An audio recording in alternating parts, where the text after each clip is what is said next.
ಒಮ್ಮೆ ಧನ ಸಂಪತ್ತಿನ ಅಧಿಪತಿಯಾದ ಕುಬೇರನು ಒಂದು ದೊಡ್ಡ ಭೋಜನ ಕೂಟವನ್ನು ಆಯೋಜಿಸಿದ್ದ.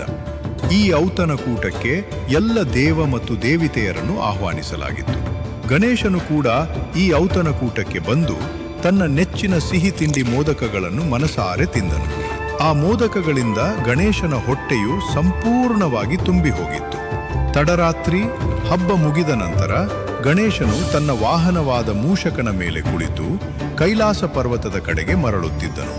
ಅಂದು ರಾತ್ರಿ ಆಕಾಶದಲ್ಲಿ ಚಂದ್ರನು ತನ್ನ ಪೂರ್ಣ ವೈಭವದಿಂದ ಹೊಳೆಯುತ್ತಿದ್ದನು ಮತ್ತು ತನ್ನ ತಂಪು ಬೆಳಕಿನಿಂದ ಇಡೀ ಭೂಮಿಯನ್ನು ಬೆಳಗುತ್ತಿದ್ದನು.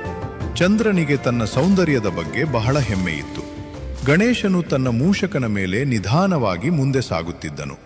ಅಷ್ಟರಲ್ಲಿ ದಾರಿಯಲ್ಲಿ ಒಂದು ಹಾವು ಕಾಣಿಸಿಕೊಂಡಿತು. ಅದು ಗಣೇಶನ ವಾಹನ ಮೂಷಕನನ್ನು ಹೆದರಿಸಿತು. ಇದರಿಂದ ಅದು ಸಮತೋಲನ ಕಳೆದುಕೊಂಡಿತು.